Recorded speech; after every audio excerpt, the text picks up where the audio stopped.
എന്റെ ഭഗവതി കഴിഞ്ഞു. എനിക്കിനിയും വേണം. യോ ചപ്പാത്തി എങ്ങടാണെങ്കിലും വയറ് തന്റെ ആ മനുഷ്യ, അത് ഓർമ്മ വേണം. എനിക്കിനിയും വേണം. എനിക്കിനിയും വേണം.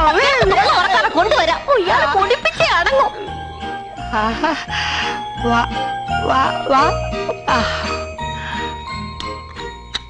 ആ തീറ്റി പണ്ടാരത്തിന് ഇനിയും വേണോന്ന് ചുട്ടു വെച്ചിരിക്കേ, കൊണ്ട് പോട്.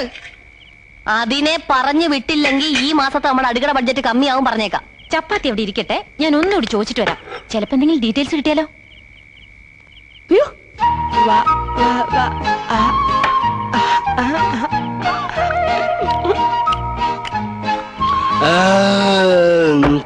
ഒരു മിനിമം വോളിയത്ത് വിടും മനുഷ്യ, നാട്ടുകാര് കേക്കും. ചപ്പാത്തി കൊണ്ടുവന്നില്ലേ?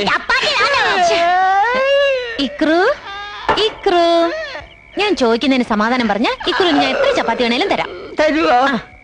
ഇക്രുവിന്റെ അച്ഛന്റെ പേരെന്താ? അച്ഛൻ. ഫസ്റ്റ് പേര് കൊച്ചച്ഛൻ എന്ന് പറയാത്ത ഭാഗ്യം. കൊച്ചച്ഛൻ സ്വർഗത്തിൽ പോയി എന്ന് അച്ഛൻ പറഞ്ഞ.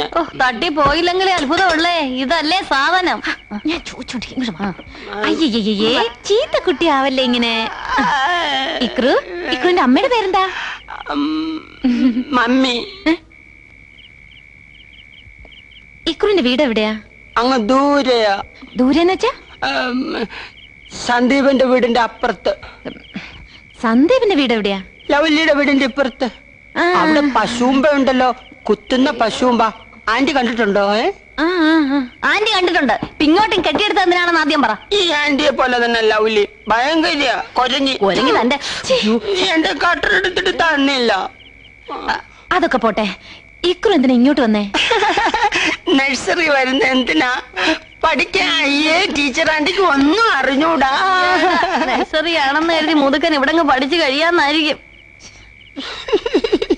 എന്തിനാ കരയുന്നേ? ചിമുള്ളണം. ചിമുള്ളണം. അയ്യേ മുള്ളി